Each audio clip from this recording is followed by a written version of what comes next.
Et donc, ça y est. Cependant, on va y venir à la question importante de cet enregistrement. Harry Potter, les films, bonnes ou mauvaises adaptations au cinéma? Vous avez Ça dit dépend T'as lesquels. les deux écoles, là. Alors, Ok. bah justement, si je vous laisse débattre. Qui a dit ça dépend lesquels? Je crois que c'est Héloïse qui a dit ça, non? Alors, ça dépend lesquels, parce que les 2-3 premiers, allez, jusqu'au 4e, ils sont parfaitement ou presque adaptés. Bon, j'entends les problèmes du 3, me sautez pas à la gorge, mais les autres, en fait, les livres étaient tellement denses que je trouve que les adaptations ont été bâclées. Après, vous avez le droit de me contredire, mais à vous les studios. Alors, je voudrais tout simplement poser une question. Pour vous, est-ce qu'une bonne adaptation? Oula, non mais attends. Là, on va rentrer en des Vous avez 2 heures. qui sont, Je vais développer pourquoi Vas-y, je pose cette développe. question. Parce que pour moi, une bonne adaptation est pas obligatoirement fidèle à 100% au texte Je original. suis tout à fait d'accord. Juste, il faut que ça en reprenne l'esprit et la trame principale. Et forcément, il y a des oublis, tu vois. Enfin, quand tu veux faire 2 films sur le set, bon, déjà c'était stupide de le couper en 2 et en même temps c'était stupide de faire un film. Enfin, il aurait fallu faire une série sur le tome 7 si tu voulais être exhaustif. De Mais manière pour ça, générale, il je aurait pense qu'on fallu va que faire une série sur tu flingues pas. Voilà, Carrément, il une fallait- série, c'est mieux. Voilà, il Ouais, aurait fallu c'est que vrai. tu flingues pas les trois volumes d'avant, tu vois. Parce qu'il y a plein de choses qui n'ont pas été introduites dans les tomes les tomes 4 et 5 et qui du coup par extension manquent dans les volumes 7 parce que du coup ils ont pas été introduits. Donc Ouais, il y a des même pour trous. l'histoire, il y a des trucs qui sont Voilà. chelous. Hein. Tu prends Et oui, l'histoire de Rogue ou quoi, il y a plein de trucs oui. manquants et ceux qui n'ont pas lu les livres, Bref. ils doivent Ils sont être un un peu peu. perdus. Et du coup, en fait, c'est d'où ma question. Ouais. En fait, est-ce qu'on peut vraiment les juger là-dessus? Tu vois, ils avaient un budget, tu peux pas tout mettre, c'est très exhaustif quand même. Il y a énormément de choses, là, presque le moindre détail compte. Et c'était très difficile, je pense, de faire des choix. Donc, je pense que si ils ont fait au mieux, et puis il y avait des attentes aussi, donc forcément, Oui, c'est sûr. t'as énormément d'attentes sur ce genre de film, donc forcément, t'as entre guillemets pas le droit à l'erreur. Ils essaient de les travailler au mieux, et en même temps. Je veux dire le coup que le miroir de Sirius qui n'est pas introduit du coup dans le tome 5 et du coup tu comprends pas pourquoi il est là dans le tome 7 C'est vrai. forcément tu vois ça c'est un truc qui pêche mais tu peux pas le savoir déjà parce que le matériel est pas sorti à l'époque, le tome 7 était pas sorti à l'époque du tournage du 7 si mes souvenirs sont bons. Ouais. Du coup tu peux pas savoir que ça c'est un scénario truc, après, c'est clé en fait, c'est clé dans l'intrigue mais tu peux pas le savoir avant. Du coup en fait forcément vu que les adaptations se sont faites a posteriori et surtout pendant la réalisation de l'œuvre en général, à l'inverse du Seigneur des Anneaux, parce que pour le coup, tu avais déjà tout le matériel de base et tu pouvais tout retravailler depuis le départ. Et forcément, ça crée des trous et ça crée des problèmes sur l'adaptation. Est-ce que on peut considérer quand même que c'est de la mauvaise adaptation alors qu'ils ont fait avec les moyens du bord? Est-ce qu'ils ont Non, je trouve qu'ils sont bien démerdés quand même. Hein. Je pense que pour le coup du miroir, sachant que J.K. Rowling l'a pas mis pour rien le miroir dans le 5, je pense qu'elle savait qu'elle allait l'utiliser dans le 7, sachant qu'elle était consultante sur les bouquins. Je pense que c'est pas un oubli ou une méconnaissance de l'approche, je pense qu'ils l'ont juste retiré parce que en fait ça change rien à l'histoire. C'est le problème des films. Moi pour le coup je considère les films comme semi-canon dans le sens où pour moi à titre perso déjà ils m'ont vachement aidé à comprendre l'œuvre parce que moi McGonagall, j'ai compris que c'était une femme quand je l'ai vue parce que je l'avais vue, j'ai 7 ans donc je comprenais pas tout, elle avait un nom déjà difficile à dire, et donc Mrs pour moi ça voulait rien dire en français, mais il manque de saveur en fait, c'est ça, il manque les petits détails qui font l'œuvre, il manque Ludo Verpé et ce que font les jumeaux avec lui dans le 4, il manque ce genre de truc, il manque le coup du miroir avec justement Sirius, parce que ça change absolument rien à l'histoire. Du A à Z, le film est censé être compréhensible comme ça, même si elle voit le petit raté du miroir sur le 7. Par contre, il y a le 4. On m'a fait la remarque la dernière une fois, et depuis, je ne vois que ça, et du coup, je le trouve nul, ce film. La fin du 4, elle tient pas la route. En fait, en gros, on ne sait pas ce qui se passe avec Barty Croupton Jr. On ne sait pas ce qui lui arrive. On ne sait pas qu'il est aspiré, il est embrassé par les détraqueurs, et du coup, en fait, la suite ne tient pas la route, parce que lui, son but, c'était de dire, lui, il était parti pour dire à tout le monde que, effectivement, Voldemort est de retour. Et en fait, il se fait aspirer. Donc, du coup, la seule personne qui pouvait prouver ce que Harry dit, c'était lui. Et c'est ce qui fait que, d'ailleurs, c'est ce qui introduit le 5, en fait. Et du coup, il y a cette erreur-là qui dit ah non, mais et je m'en étais pas rendu compte avant. Et depuis qu'on me l'a dit, je vois que ça. Voilà. Si je peux me permettre une petite réflexion, c'est que je pense que le souci qu'on a, c'est que on va voir les films comme étant une série de films, ce qui est bien, mais le souci c'est que c'est aussi, malheureusement ou pas malheureusement, j'en sais rien et je suis pas objectif là-dessus non plus, c'est que c'est des visions de réalisateurs en fait, beaucoup. Notamment surtout pour avec ce genre notamment de surtout saga. pour le troisième qui est détesté par beaucoup de monde. Moi, j'adore vraiment personnellement. Oui, parce C'est qu'il est beaucoup Alfonso plus stylisé. Cuarón. C'est Alfonso Voilà, c'est ça. Cuarón qui fait un Harry Potter et franchement, ça a de la gueule. Ça respecte peut-être pas le bouquin, ça lui chie pas non plus à la gueule, je trouve. C'est juste, il a mis son univers dans le truc et je trouve ça bien. Je trouve ça beaucoup mieux que les deux premiers faits par Chris Columbus où c'est du copier-coller limite. Où j'ai envie de dire, l'histoire, je la connais en fait. Et ça va de pair. C'est ce qui fait, je pense, une bonne adaptation. Une bonne adaptation, c'est quand ça chie pas trop à la gueule de l'œuvre originale, mais que ça reste quand même suffisamment original pour ne pas être un copier-coller. C'est en cela, par exemple, que Le Seigneur des Anneaux est une très bonne adaptation, contrairement au Hobbit, par exemple. Voilà, pour moi, ça va plus loin que ça. C'est qu'une bonne adaptation, c'est avant tout un bon film. Oui. Aussi, bien sûr. Qui reprend aussi et qui sent, si tu veux, comme l'œuvre originale. C'est-à-dire que quand tu regardes les films Harry Potter, tu peux pas te dire c'est autre chose. L'autre jour, j'ai regardé par exemple un truc sur Starship Trooper. C'est une adaptation avec beaucoup de guillemets d'un bouquin, mais il n'a absolument aucun rapport avec le dit bouquin. C'est donc une très mauvaise adaptation, mais c'est un excellent film. Bah là, dans le cas d'Harry Potter, tu peux pas te dire que c'est pas une adaptation.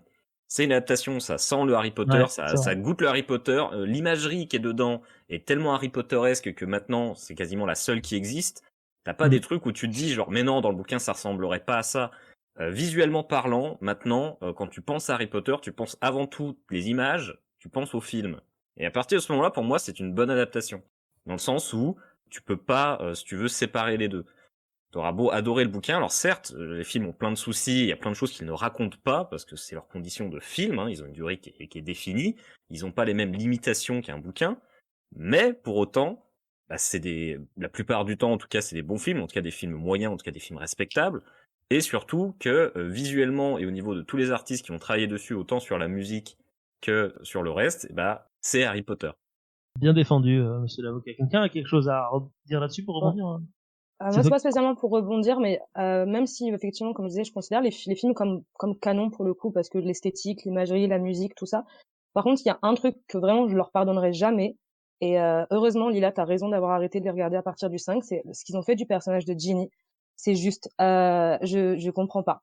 J'ai pas compris. Alors que c'est un personnage qui est. Mais c'est un personnage dans les films. Je crois que c'était juste en fait une greluche. Oui, c'est vrai. L'espèce de plante. Non, mais en fait, c'est ça.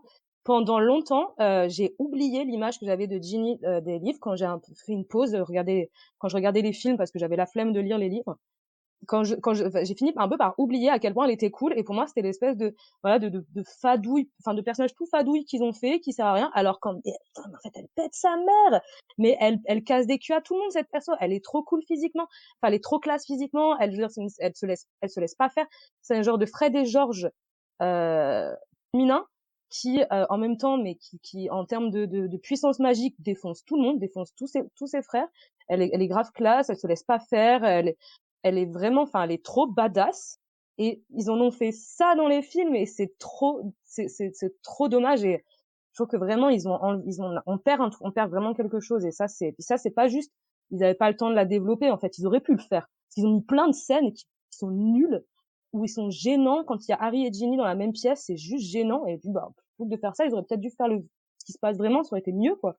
Mais non, le seul personnage féminin fort, c'est Hermione, voyons. Après, si t'en mets plusieurs, on est perdu, tu sais. Non, mais ça, c'est des trucs de mercanteux, quoi. Oui, mais ça les gâche, quoi, du coup. Vraiment, ça les gâche. Et puis, c'est dommage d'encore une fois couper un personnage féminin fort. Genre, les personnages féminins dans la littérature fantasy, c'est toujours les grandes oubliées. Et là, pour une fois qu'il y en a 2 dans le même bouquin, il faut qu'on en oublie une. Voire 3 même. Avec Luna, carrément. Toujours dans mon cœur. Mais même Luna, il y a plein de femmes qui sont vraiment même la mère Weasley. Molly Weasley, McGonagall, il y a quand même pas mal de personnages qui sont. C'est vrai que les femmes ont quand même des sacrés caractères. Hein. La mère de Drago Malfoy qui vient de mourir aussi, rip. Effectivement. Ouais. Mais aussi Bellatrix Lestrange. Enfin, il y a plein de. Enfin, ça, du coup, ils l'ont gardé, ce personnage-là. Mais vraiment, Ginny, c'est vraiment dommage, quoi. C'est vrai qu'elle fait fade. Alors, elle est, mais en plus par rapport à ce qu'elle est vraiment, quoi, mais le problème, c'est justement, c'est que, comme je disais, les films, c'est une histoire de prioritisation, alors qu'on les trouve mauvais ou pas. Là, oui, effectivement, je suis d'accord, c'est un gros gâchis, hein. Mais après, le truc, c'est que après, c'est des boîtes de production, c'est des trucs avec des Alors on a testé sur les ménagères de moins de 50 ans, tel personnage il passe moyen, du coup on va diminuer son truc parce que voilà, et c'est tout des de la histoires com, en après fait, mercantiles, de la com, de tout Bien ce que sûr. tu veux. Toujours. Et du coup c'est ça le problème, c'est surtout et avant tout un film, c'est un produit qui est fait pour être vendu. Alors c'est le cas également pour un bouquin, mais bien moins grande quantité. C'est surtout que dans le bouquin il y a souvent une seule personne qui a le mot à dire sur les choses.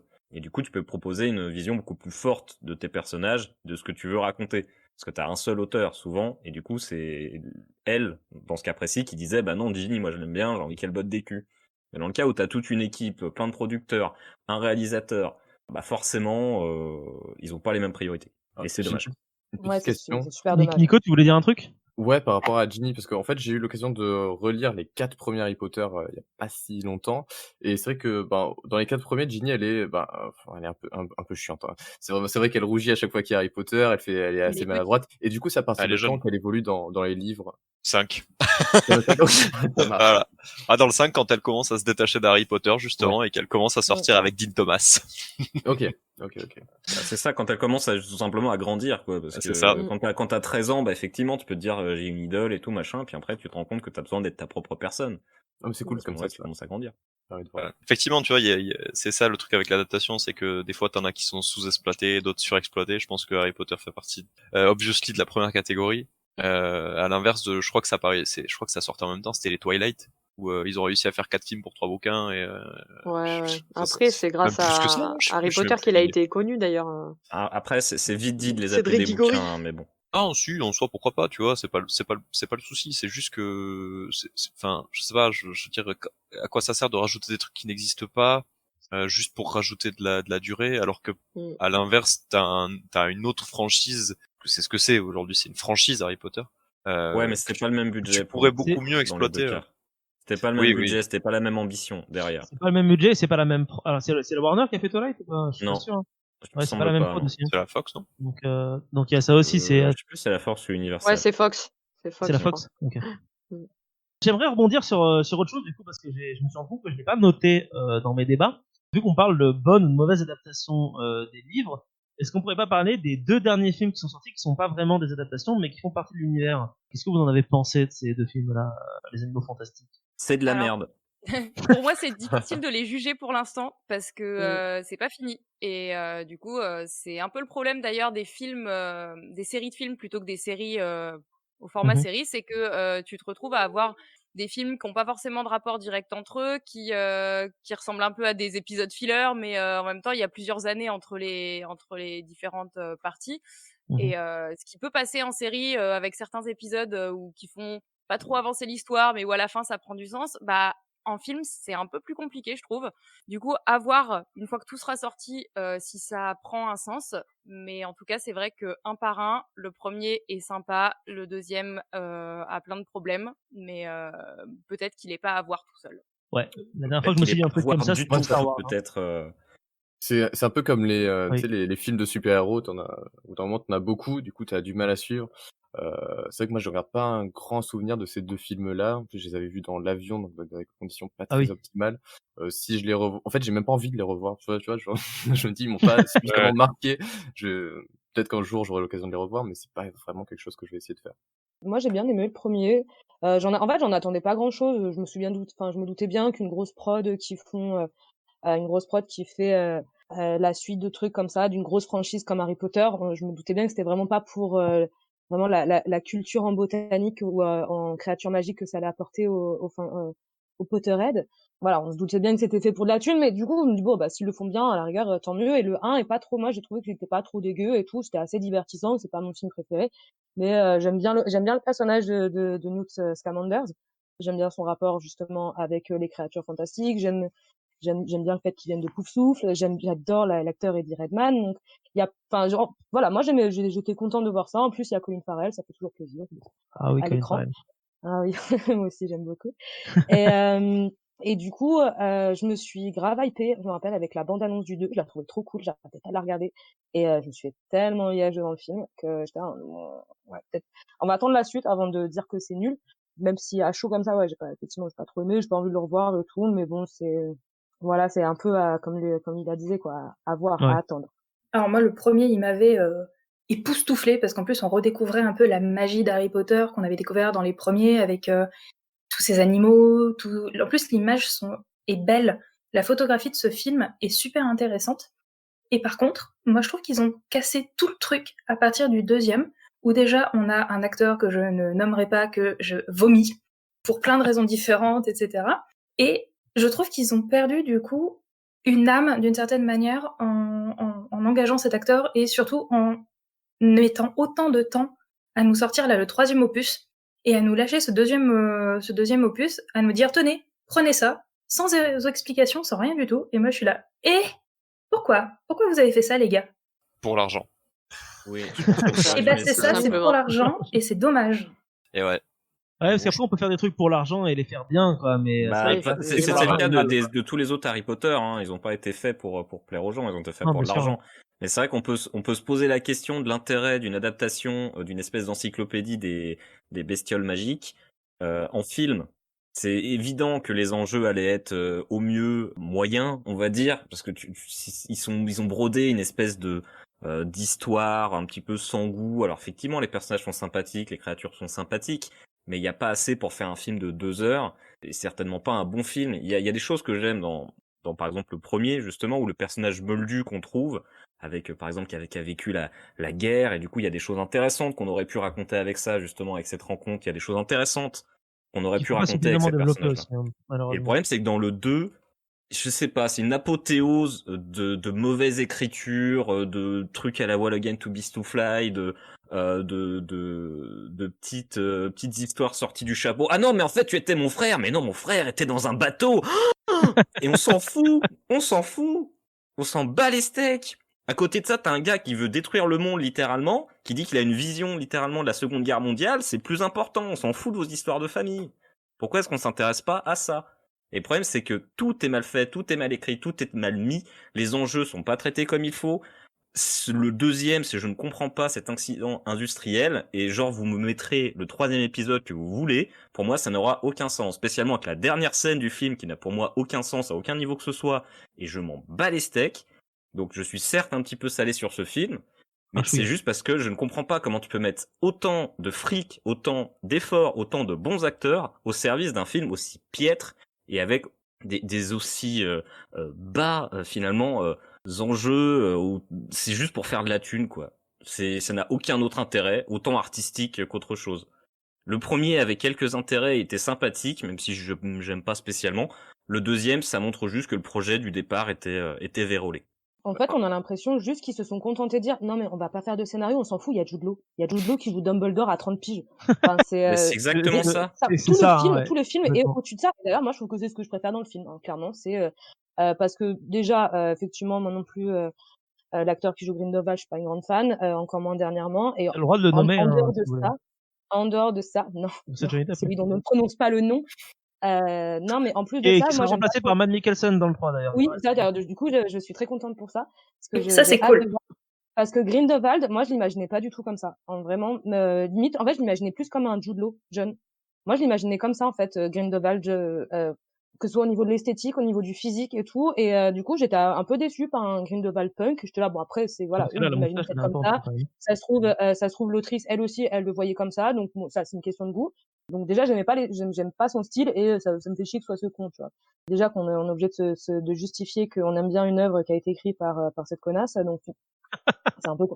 Non, mais justement, parlons-en, c'est important. Est-ce qu'on pourrait pas commencer à parler justement du sous-texte gay qui a totalement loupé le film là-dessus, et que du coup on pourra revenir du coup d'un point de vue plus politique à l'autrice en elle-même. Parce qu'en fait, c'est tous les non-dits, les semi-trucs, genre, non mais, si l'autrice a dit que Dumbledore était gay, c'est bon, il est gay, faites un truc, un petit bisou, je sais pas, quoi. Si elle l'a dit sur Twitter, normalement, c'est canon, hein. Oui, enfin, maintenant, c'est ça. Enfin, bon. Mais du coup, l'habitude de réécrire, qu'a J.K. Rowling de réécrire son histoire en disant, non, mais ça, c'était depuis le début, alors que pas du tout, c'est assez insupportable. Mais du coup, effectivement, ça fait une des grosses occasions manquées, justement, de beaucoup de films. Parce qu'évidemment, sinon il ne marche pas en Chine, hein, parce que les Chinois étant assez homophobes, bien évidemment, tu mets un couple gay dans un film, tu ne peux pas le sortir là-bas, hein, c'est pas possible. Donc tu rates tous les enjeux qu'il aurait pu avoir à ce niveau-là, et du coup, en fait, même le seul truc qui aurait pu un peu sauver le film en disant ah ils ont quand même osé faire ça, bah non, il passe à côté. Si vous souhaitez également participer à notre petite causerie, rien ne vous empêche de le faire dans les commentaires de cette vidéo, tout en restant bien évidemment courtois les uns avec les autres. Et si vous souhaitez découvrir d'autres sujets, il ne vous reste plus qu'à vagabonder un petit peu partout sur cette chaîne, parce qu'on y parle un petit peu de tout et surtout un petit peu de rien. N'hésitez pas non plus à vous abonner à la chaîne, à mettre un petit pouce bleu et à nous suivre sur les différents réseaux sociaux. Merci à vous et à très bientôt.